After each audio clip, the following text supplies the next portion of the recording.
Bo día a todas e a todos. En todo caso, en primeiro lugar, grazas pola vosa asistencia e tamén pedir disculpas a cada pola incomodidade do sitio, non? A razón de estarmos aquí é para presentar as mobilizacións que temos previstas as organizacións sindicais actuantes no ensino,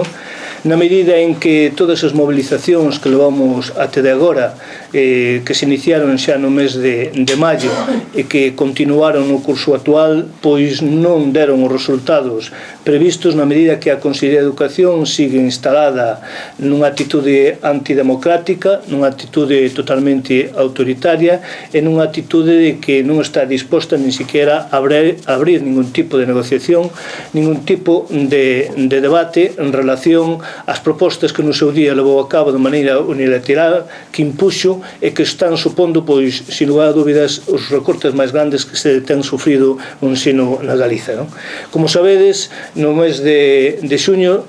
promoveu unha orden que ampliaba o horario lectivo ao profesorado, que nos obrigaba a facer funcións que non son propias como a vixanza do transporte escolar e que conlevaba estas medidas un inicio do curso conflitivo e que continúa na medida en que estamos ante unha medida que supuxo recortar máis de 1000 profesores no ensino público, que supuxo suprimir máis de 156 unidades, que supuxo que neste momento non se poden levar a cabo os desdobres necesarios, que supuxo que non sean atendidas adecuadamente as necesidades educativas especiais e que supón que a atención á diversidade sexa unha débeda do sistema educativo. Todo isto, evidentemente, conleva máis fracaso escolar. Estamos, por lo tanto, aquí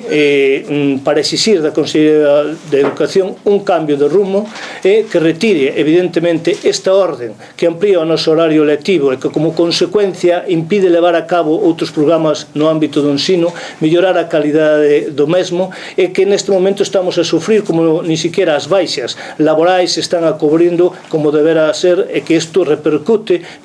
como todo o mundo sabe, na propia calidade do ensino. Por lo tanto, de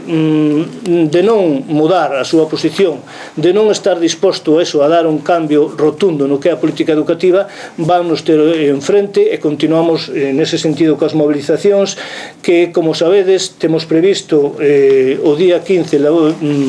facer unha proposta a todo o profesorado para que,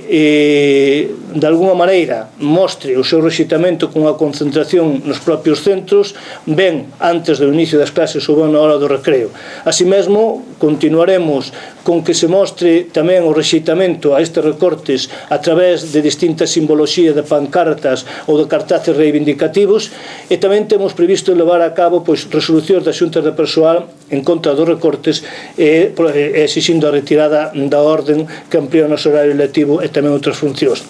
Ao mesmo tempo temos previsto levar a cabo outras accións que serán anunciadas e feitas públicas no seu momento. Eu nada máis, para rematar en todo caso, dicer que desgraciadamente esta política de recortes vese de alguna maneira reforzada coa presentación dos orzamentos para o ano 2012. Estamos a falar de 587 profesores menos que están previstos nos orzamentos. Estamos a falar como os orzamentos da Consellería de Educación siguen a disminuir, a decrecer, neste caso en 12 millóns de euros, que supón neste momento ni máis ni menos que 454 millóns menos que se invertían en educación no ano 2009. Estamos, polo tanto, ante unha política totalmente neoliberal que está fundamentada en recortar os servicios públicos, que é a única garantía dunha política igual, dunha política que fai posible a oportunidade, a igualdade de oportunidades. Ante eso, somente decir que é vontade, por menos da CIGA, de continuar mobilizándonos para que remate esta política educativa, que haxa un cambio rotundo na mesma e que se retire a orden que evidentemente empeora a calidade do ensino e ao mesmo tempo se invirta máis en educación como elemento fundamental da equidade e da igualdade.